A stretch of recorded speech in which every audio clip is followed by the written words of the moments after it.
Welcome to the Tech Set, everybody. Now today we're doing a bike and kit check with a bit of a difference. Yeah, we're going to be checking out the equipment I used to tackle the Strathpuffer 24-hour mountain bike race in the Highlands of Scotland, which, if you've not seen the full video, is actually now live over on GMBN. So with that, let's dive on in.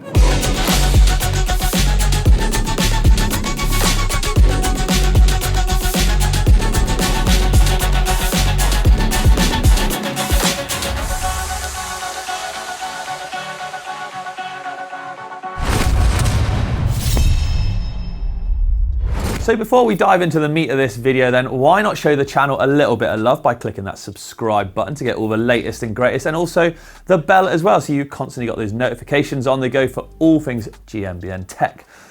So before we get to this little beauty, and you want to wait because there's some real trick stuff going on this, the Strathpuffer was a 24-hour race where it dropped down to -2 and averaged 0 degrees. So the clothing I wore was absolutely key. Now what did I wear, I hear you ask? Well, here's a quick rundown. On the top half, I was running a merino base layer where I had a Caselli Gabba sort of soft shell jacket on top of that with a gilet over the top of that as well. Now, on my hands, I didn't actually wear gloves during the day portion of the ride, but when it did get really cold, I wore Hestra Infinium BC Gore-Tex gloves to keep the wind and the rain off my hands, to try and keep them as warm and as functioning as right as I could for as long as possible. Down below, well, it was a Caselli affair again there with some of their long bib tights, which had a really great pad in them and were also fleece lined. So essentially to try and keep me as warm and dry for as long as possible. But when it is weather like that for 24 hours, there's only so much you can do. On my feet, well, I had Shimano's MW7 winter boots. Again, these are a Gore-Tex lined boot to help keep my feet as warm and as dry for as long as possible, and they really worked. I was able to wear those for almost 12 hours before the water essentially just starts running down you, and you do eventually need a bit of a kit change. When I did change them, I actually changed for something a slightly different setup because my feet weren't getting too cold, but they were getting a bit damp. So I actually ran the Shimano XC9 XC shoes with a really burly overshoot over the top, the Endura MT500, and that actually did the job for the rest of the race to keep my feet warm enough and dry enough. Now, when it turned to dark, a more substantial jacket was required because the temperatures did drop. So I switched out a clothing change where I had similar bibs, base layer, soft shell, and gilet on. But what I did then, a waterproof over the top, and it was a Danish HGC jacket over the top. At one point, I also wore a Gore jacket as well because they just got so filthy that a kit change is required. And that did the job of just seeing me through all the way of those 24 hours. Now, we've got new helmet sponsors here at the channel and on GMBN, so I wasn't wearing what you might have thought I was. We're now in Smith, and I was wearing the Smith Trace XC lid, a real nice lightweight XC helmet. Keeping my eye safe, those were paired up to a set of Smith Ruckus glasses with clear lenses. Again, I didn't really need to change glasses throughout the event. These were very comfortable. The clear lenses were perfect night and day. It never really got too bright during the day, so I never felt like I needed anything tinted, just to keep the really cold air and obviously the mud out. Now, the helmet is actually really important here because this race had 17 hours of darkness, so it meant lighting was absolutely key. Now, thanks to Exposure for sponsoring myself for this video, or this challenge if you like, they stepped up and provided their 6-pack light with a Diablo headlight. So this is a Mark 13 Exposure Diablo head torch, putting out 2,000 lumens. Now, it's got sync technology, which means I can basically go into the Exposure app and change the output and battery run times of this light. So I can choose different programs and then alter them, essentially meaning that I can get the most out of this light for the conditions that I'm in. Now, 17 hours of darkness is a very, very long time, and therefore what I did was actually dial down the lumens ever so slightly to increase runtime. I did have a few of these, but it's a long time in the dark.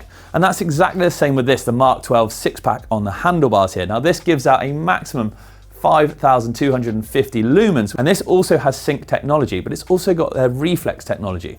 Now, what that is, essentially, when you choose the right programs, it will then sort of learn through certain algorithms, if you like, exactly how you're riding, increasing and decreasing the light it puts out as the speed changes, which is absolutely mind-boggling. And having that turned on meant that the light itself would dull itself when I was going nice and slow climbing up the hills, and then as soon as I was descending back down, it would learn and know that I had picked up pace, using various clever wizardry that the Exposure people have put inside there and brighten back up again. Very, very useful, I tell you what, for such a crazy race. Right, it's the time you've all been waiting for, you tech heads out there. I know you love this stuff, so it's time to look at the rig that I use. So I am 6 foot and I rode an Orbea OC TR. This is an LT, which means it's 120mm travel front and rear. On the handlebars, the cockpit is pretty crazy on this thing. So head unit, to keep track of all the stats and data as I go along, is the Garmin Edge 1040 Solar. Solar, Rich, I hear you ask? Not really needed, I know, but this thing has got a monster of a battery life and didn't need charging once throughout the entire race. Therefore, it makes the perfect head unit to use. Obviously, we've talked about the Exposure 6-pack light going on there. It's a full XTR setup on this bike, so XTR brake levers. We've got the Squidlock, which is Orbea's own lockout system for the front and rear shocks to firm things up when climbing and unlock it when descending. So this is where it's now going to get pretty interesting on the bars here, because courtesy of our very good mechanics here at work, actually taking a bit of inspiration from Brad Copeland, Kate Courtney's mechanic at the Scott SRAM team, we used a blip button and blip box integrated on my handlebars to run the SRAM Access dropper here. There's a very good reason for that. Basically, you get very cold hands, just dexterity gets very limited at these kinds of events, especially tiredness over time as well. So rather than the standard dropper lever that comes on these, which can be quite tricky to push sometimes when your hands do get cold, you actually almost have to move your hand physically to get everything in the right position, a button is far easier to press. So on Kate Courtney's bike, I've noticed it was cut actually into the grip. I've probably got a bit bigger hands than her. I'm going to say more than I do. So we actually slid it along the grip ever so slightly, and there's just a little button here, which all I've got to do is just nudge it with the end of my thumb there, and it drops and raises my saddle. Really good. And actually the blip box for that is underneath the stem, just with some clever bits of foam as well to stop it rattling, banging and scratching away there. Nice and easily accessible should I need to change batteries because of the cold, and just held in place with a good bit of Gorilla Tape. On the other side, like I said, is that Exposure sync remote, so I can change my light settings on the fly. XTR shifter, and what might look like a crazy angle on camera here for my light and Garmin isn't as crazy, I promise, when the bike is down and level on the ground. It's a Fox 34 Stepcast, 120mm travel with 3 tokens in it and about 75 PSI. That was the setup I ran. Bolted to it is an RRP custom little mudguard, very kindly got some nice graphics on there. Now this thing was actually worth its weight in gold. The mud at Strathpuffer was horrendous and the constant spray, so a mudguard, especially a big wraparound one like this, was really, really handy. When it comes down to tyres, I'm an XC race kind of guy. I love the tan walls as well, but I wanted to try and keep the weight down. So Vittoria's Barzzo in an XC race casing, 29 by 2.35 front and rear, means plenty of grip, but also nice and lightweight. There's no insert in the front, but there is about 23 PSI. And that is laced up to FSA SLK race wheelset, a really nice, lightweight, stiff carbon wheelset. Right, moving to the middle of the bike. So this is where a lot of the magic happens. So first up, we got Topeak Ninja bottle cage and tool on the back of it. Basically, that's my multi-tool there.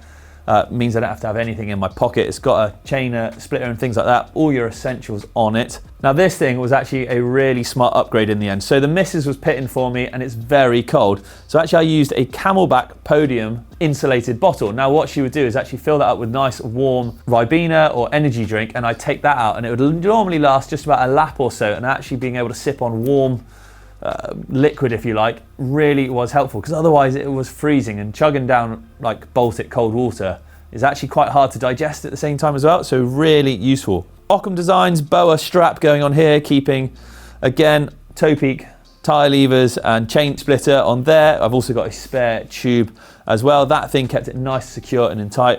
I've obviously talked about 100mm dropper on the reverb. Cranks 175 XTRs on a 34 tooth chain ring with a little chain guide, of course. Got to have a chain guide. It's so rough up there and it gets so gritty and horrible that it's just not even worth risking it. Now, I do like my numbers, people, so I wanted to keep track of just my heart rate and power output throughout the race to make sure I didn't push on too hard. So I had them linked up obviously to the Garmin head unit, where I had a Garmin heart rate strap on as well. And then I had these, the Garmin XC200 Rally pedals. So those are two-sided power meters. It tells from both feet and it will give me a normalized power, and then I just worked off of that to make sure I wasn't working too hard. Right then, let's carry on to the back end of the bike. But quickly, first, obviously, I've done a lot of experimenting over the years with the different saddles and different Ergon ones, but for the really long rides, I've sort of tended to go for this, the Ergon SM Men's Team Edition saddle. I find that the length and the width suit my riding and just is a nice comfortable position over a long period of time. So that was that one. Okay, at the back end, I should touch on braking because, well, it's pretty important. And the dirt at this place absolutely eats pads. One set of pads, I'll be honest, after this 24-hour race, absolutely chewed to nothing, that front set of pads. But it just goes to show that one set kind of does it. Maybe not. You decide, let me know in the comments. So those are Shimano sintered pads on 160mm rotors, front and rear. Now the rear pads actually weren't too bad. So sintered for something like this is definitely the way forwards. Again, a Vittoria Barzzo XE Race 29. I did say 2.35. The rear is actually 2.5, just slightly narrower. I must have put that on because we'll go for some slightly quicker rolling speeds. Insert in the rear with 25 PSI. Scottish trails are notoriously rocky, so I didn't want to pinch puncture. The rocks themselves are actually fairly smooth and rounded edges. There's nothing really sharp and pointy like a lot of maybe volcanic trails and other places dotted around the world. But you do get a lot of impact, so that's why we went with the insert in the rear. This is pretty crazy. So this drivetrain was virtually brand new when it went on, certainly the chain and cassette were, and look at the state of them now. So that out the back is a Shimano wide ratio, obviously, was it 1051 cassette? And you can see the state it is in now after being brand new. But hey, 215 odd K will certainly do that. We're on with PTs now, obviously, but a clever little thing here, and the one that saves you carrying more tools, is actually in their valve caps are built-in tools. So at the front, you've got a valve core extractor built into the valve cap, and on the rear here is actually a spoke key. Really handy thing you can get out just very quickly, whip that off if you need to tighten a spoke or two. Very useful to have. And yeah, really, that is the bike setup as a whole. Oh, I should mention, rear shock does have a volume spacer in it. I can't remember what size, I do apologize, but there's also about 175, 180 PSI in that one as well. But there we have it then. That is my bike and all my equipment as a whole. On me, I did carry a few little bits and bobs. I was always carrying a bar and a gel. I carried a spare access battery as well, just because if that thing ran out, that'd be very annoying. I tell you what, let me know down below what you think of the bike, what you think of the kit. Would you change anything? I'm not sure I would. I'm pretty impressed with how this thing went, which makes me look forward to getting my hands on the brand new version. Would you also like to see any more insights into any of these crazy races or events that I do go to? As always, let me know. Thank you very much for watching, everyone. It's been an absolute pleasure here on Tech, and I'll catch you next time.